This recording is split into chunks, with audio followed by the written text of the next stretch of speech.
총리와 국무위원 여러분 안녕하십니까? 저는 대한민국 행정수도 세종시갑 출신 더불어민주당 홍성국 의원입니다. 최근에 우리 경기와 관련 우리의 정부 정책과 관련해서 말씀드리겠습니다.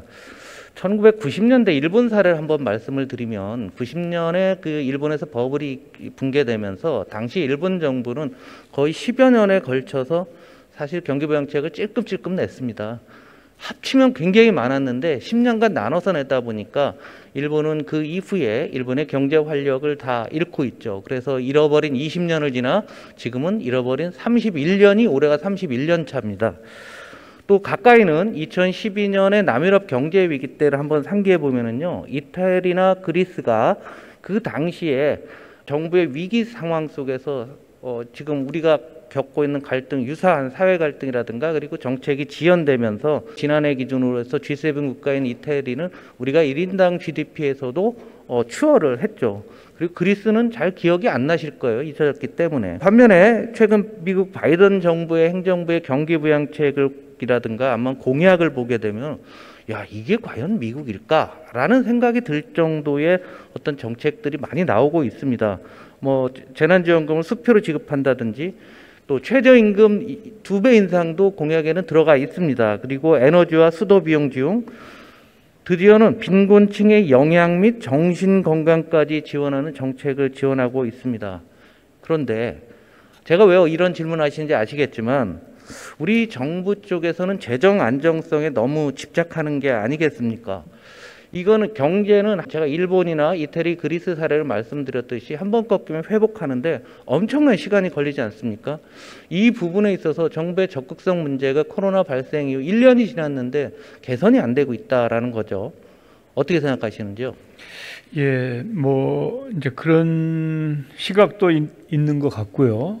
또 그렇게 볼 수도 있습니다만은 이제 우리 기업은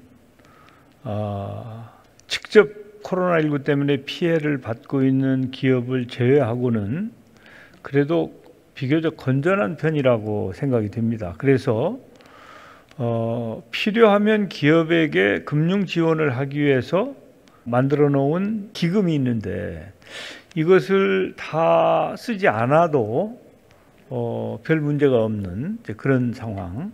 증환기금도 우리가 40조 원을 만들어 놨는데 한 푼도 쓰지 않고 지금 증시가 3,200을 깬 상황. 그래서 이제 재정 지원보다는 금융 지원 쪽에 패키지를 많이 준비를 해놨죠. 왜냐하면 우리가 외환위기 때 고통을 많이 겪었으니까. 그런데 우리 기업들이 그래도 선방을 해주고 있고 또 우리 금융기관들도 나름대로 역할을 해주고 있어서 현재까지 그쪽 부문은 그렇게 큰 문제는 없다고 생각합니다. 이제 이 코로나19가 끝나고 나면 그간의 피해를 본 업종이나 재무구조가 악화된 기업들에 대해서 지원이 필요하면 지원을 하면 된다고 생각이 되는데 문제는 이 가계입니다. 가계 부채가 지금 급격하게 늘어나고 있지 않습니까?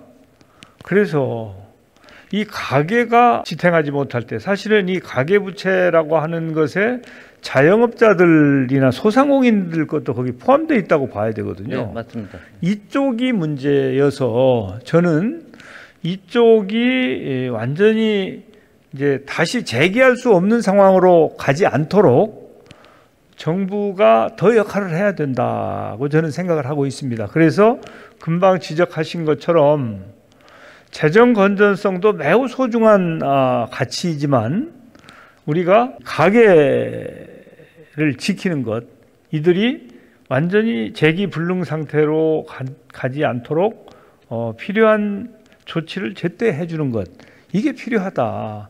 그래서 자영업자들이나 이런 부분에 대해서 손실 보상도 해줘야 된다. 또 금방 지금 3차 재난지원금이 지급이 되고 있는 상태이지만 4차 재난지원금의 집행도 불가피할 것 같다. 이제 그런 생각을 하고 있고요. 이 재정당국과도 그런 부분에 대해서 긴밀하게 의논을 하고 있어서 정부가 마땅히 해야 될 일은 제대로 할 수 있도록 그렇게 노력을 하고 있습니다.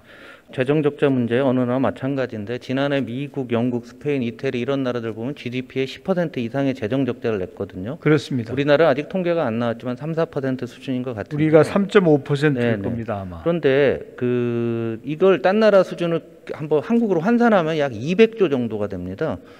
GDP 한 10%가 우리 예. 경상 GDP가 한 1,900조니까 요 정도 되는데 너무 좀 약한 것 같고 독일에서 좀 배워야 될 것 같은데요. 독일은 통독 때부터 정부 부채가 늘고 2008년 글로벌 금융위기 때 상당히 올라갔습니다. 그리고 그 이후 잘 줄였다가 관리를 잘하다가 위기가 오니까 작년에 진짜 화끈하게 또 지원을 해서 독일 경제를 살리고 있는데 이런 연구를 좀 해주셨으면 합니다.